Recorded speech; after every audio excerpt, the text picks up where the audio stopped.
Chelsea menjamu Luton Town di Kenilworth Road pada pekan ke-20 Premier League 2023-2024. Dalam dua laga terakhirnya, Luton berturut-turut mengalahkan Newcastle 1-0 dan Sheffield United 3-2.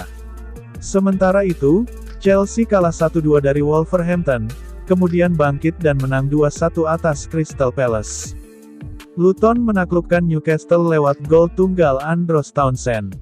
Sesudah itu, Luton menjinakkan Sheffield berkat 1 gol Alfie dan 2 gol bunuh diri pemain lawan. Di kubu Chelsea, Christopher Nkunku mencetak gol perdananya ketika kalah di kandang Wolverhampton. Setelah itu, gol Mykhailo Mudryk dan penalti Noni Madueke membawa Chelsea menundukkan Palace di Stamford Bridge. Kali ini, Chelsea akan menghadapi Luton. Chelsea dibayangi rekor tandang yang buruk. Dalam 4 laga tandang terakhirnya di Premier League, Chelsea selalu tumbang. Pasukan Mauricio Pochettino kalah di markas Newcastle, Manchester United, Everton, dan Wolverhampton. 3 pertemuan terakhir. Tanggal 26 Agustus tahun 2023 Chelsea 3-0 Luton Premier League. Tanggal 3 Maret tahun 2022 Luton 2-3 Chelsea, FA Cup. Tanggal 24 Januari tahun 2021 Chelsea 3-1 Luton, FA Cup.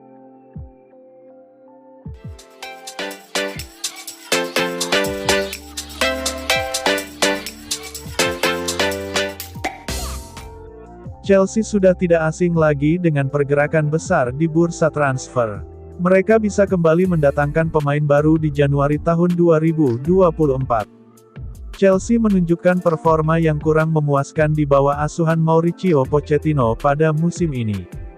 Mereka berada di papan tengah Premier League. Melihat performa buruk klub, Chelsea sepertinya tidak akan tinggal diam di bursa transfer Januari tahun 2024. The Blues kemungkinan besar akan mendatangkan amunisi baru. Sebelumnya, Chelsea tidak ragu menggelontorkan dana besar untuk membeli pemain di pertengahan musim. Sebut saja Enzo Fernandez, 106 juta pound, Mykhailo Mudryk, 62 juta pound, dan Benoit Badiashile, 35 juta pound. Berikut 3 pemain yang bisa direkrut Chelsea pada bursa transfer Januari tahun 2024.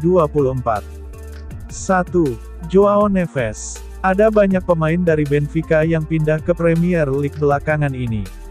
Sebut saja Darwin Núñez, Ruben Dias, Ederson dan Enzo Fernandez.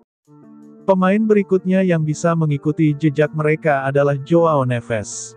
Gelandang berusia 19 tahun itu sekarang menjadi pemain kunci untuk Benfica.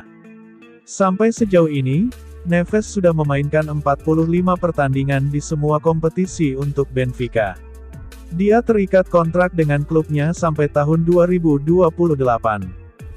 2. Jorel Hato. Ajax Amsterdam mengalami kesulitan di paruh pertama musim ini. Namun bek berusia 17 tahun Jorel Hato telah memberikan sesuatu yang membuat para penggemarnya tersenyum. Hato secara bertahap mulai beraksi di tim utama musim lalu. Dia sekarang menjadi pilihan pertama di Johan Cruyff Arena meski usianya masih sangat muda. Pada musim ini, Hato sudah membuat 25 penampilan di semua kompetisi bersama Ajax. Dia bisa menjadi pengganti jangka panjang Thiago Silva di Chelsea. 3. Benjamin Sesko. Benjamin Sesko bergabung dengan RB Leipzig dari RB Salzburg pada musim panas 2023. Penyerang muda asal Slovenia itu pindah ke Jerman dengan biaya 21 juta pound yang telah disepakati pada musim sebelumnya. Sesko menunjukkan performa yang cukup bagus bersama klub barunya. Pemain berusia 20 tahun itu sudah mengemas 7 gol dari 22 pertandingan di semua kompetisi. Chelsea punya hubungan yang bagus dengan RB Leipzig setelah merekrut Christopher Nkunku. Sesko bisa mengikuti jejaknya pindah ke Stamford Bridge.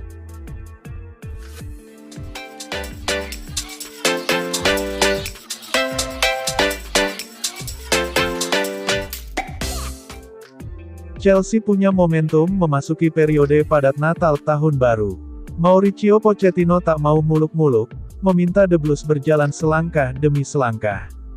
Kemenangan atas Sheffield United di Premier League dan Newcastle United di Piala Liga Inggris jadi modal Chelsea memasuki periode padat pergantian tahun.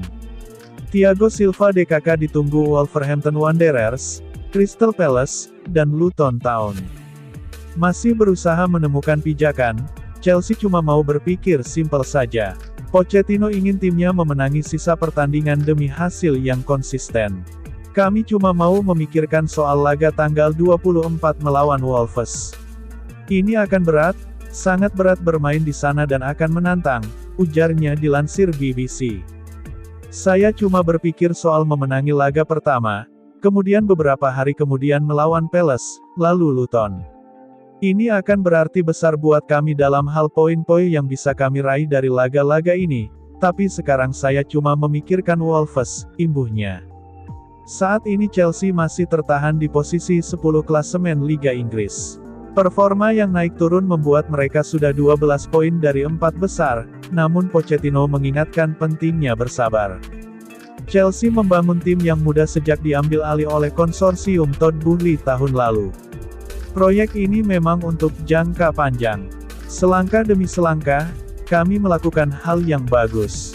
Posisi yang kami inginkan masihlah jauh, kami masih naik turun, tapi saya rasa kami melakukan sesuatu yang positif untuk masa depan, cetus manajer asal Argentina ini.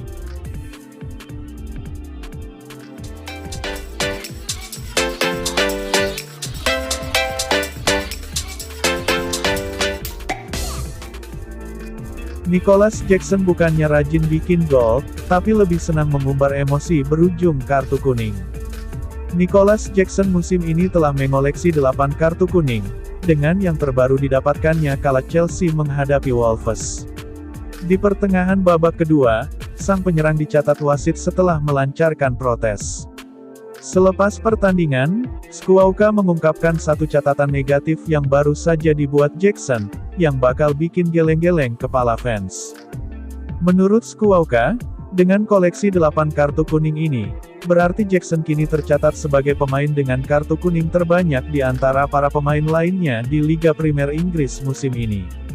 Alih-alih striker yang lazimnya bertugas sebagai pencetak gol dan mengumpulkan gol sebanyak-banyaknya, Jackson tampaknya lebih senang menjadi pemain-pemain berjuluk tukang jagal karena punya kegemaran dia mengumpulkan kartu kuning. Meski di laga Wolves membukukan kartu kuning ke-8, Jackson setidaknya masih bisa berkontribusi dengan mencetak 7 gol dalam 17 pertandingan yang dilakoninya di EPL. Jackson sepertinya harus lebih bisa meredam emosi dia ketika The Blues menjamu Crystal Palace 3 hari berikutnya jika dirinya tak ingin kembali masuk ke dalam daftar disiplin setelah kini berstatus pemain yang paling banyak koleksi kartu kuning.